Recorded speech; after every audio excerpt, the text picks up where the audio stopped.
আমরা জানি ইসলামে একজন নারী এবং পুরুষের বিবাহ বহির্ভূত সম্পর্ক সম্পূর্ণরূপে হারাম। হারাম বেশ। কিন্তু আমরা দেখতে পাচ্ছি বর্তমান সময়ে অ্যাবাউট 90% মুসলিম যুবক-যুবতী তারা এই হারাম রিলেশনের সাথে জড়িত।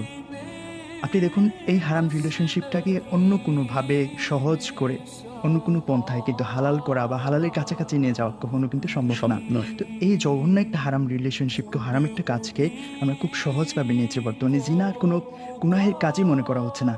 আসলে এটা কেন হচ্ছে? বা আমাদের লাইফে এটা কোন ধরনের ক্ষতিকর প্রভাব ফেলছে? এ ব্যাপারে অনেকগুলো কথা বলার আছে। এটা একটা লম্বা বিষয়। এটা একটা ভয়ংকর ভাইরাস বর্তমান সমাজের জন্য। তো আমি ৩ টা পয়েন্টে এই কথাটা বলতে চাই। তার মধ্যে একটা পয়েন্ট হচ্ছে আমাদের বর্তমান সমাজ বিয়েকে কঠিন করে দিয়েছে। বিয়েকে কঠিন করে দেওয়ার কারণে অসংখ্য হারাম রিলেশন নিয়মিত তৈরি হচ্ছে ১। ২ নম্বর পয়েন্ট হচ্ছে আমাদের সমাজে যেটা হচ্ছে মানুষ দিন, দিন বন্ধুত্বহীন হয়ে যাচ্ছে। যে বাবা-মা সাথে যে একটা ফ্রেন্ডশিপ থাকা দরকার সন্তানের আদবের ভেতরে, এটা প্রতিনিয়ত লোপ পাচ্ছে। ভাই বোনের বন্ডিং কমে গেছে, ভাই ভাইয়ের বন্ডিং কমে গেছে। বন্ধুদের সাথে যে ভালো ভালো বন্ধুদের সাথে কথা বলা, সময় কাটানো, এই জিনিসটা কমে গেছে। কেন? এগুলো কমে যাওয়ার কারণ কি? সোশ্যাল মিডিয়া, অনলাইন, স্মার্টফোন, স্ক্রিনের এই প্রতি যে আসক্তি। আসক্তি। এটার কারণে ঘন্টার পর ঘন্টা একটা মানুষ তাকিয়ে আছে। অথচ এই মুহূর্তগুলো যদি সে তার বাবা মার সাথে কাটাতো, তাহলে তার মধ্যে একটা মানসিক প্রশান্তি আসতো এবং সে অন্য কোথাও মনের প্রশান্তি খুঁজতে যেত না।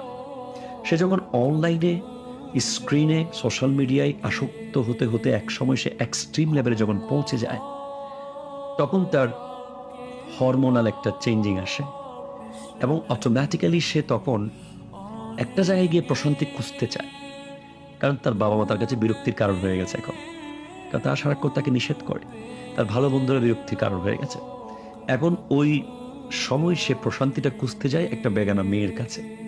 কারণ সে বাবা মার সাথে সম্পর্ক করতে হলে তাকে ডাইনিং টেবিলে গিয়ে বসতে হবে, একসাথে খেতে হবে, বাবা মার বিছানায় গিয়ে বসতে হবে, বাবা মার পাশে সময় স্পেন্ড করতে হবে, বন্ধু বান্ধবের সাথে সময় কাটালে ভালো বন্ধুদের সাথে মসজিদে যেতে হবে, তাদের সাথে ভালো ভালো প্রোগ্রামে অ্যাটেন্ড করতে হবে। কিন্তু সে মোবাইলের ভিতরেই গার্লফ্রেন্ড পেয়ে গেছে। ওই স্ক্রিনের ভিতরেই সে তার কাঙ্ক্ষিত প্রশান্তির জায়গাটা সে পেয়ে যাচ্ছে। আমাদের 95% রিলেশনগুলো কেমনে হচ্ছে? হয়তো মেসেঞ্জারে হচ্ছে, হয়তো হোয়াটসঅ্যাপে হচ্ছে, হয়তো ইউটিউবে বা টিকটকে একটা মেয়েকে দেখেছে, সে তার জন্য আসক্ত হয়ে গেছে, সে রিলেশনে জড়িয়ে গেছে। যেখানে ইসলাম বলছে লা তাক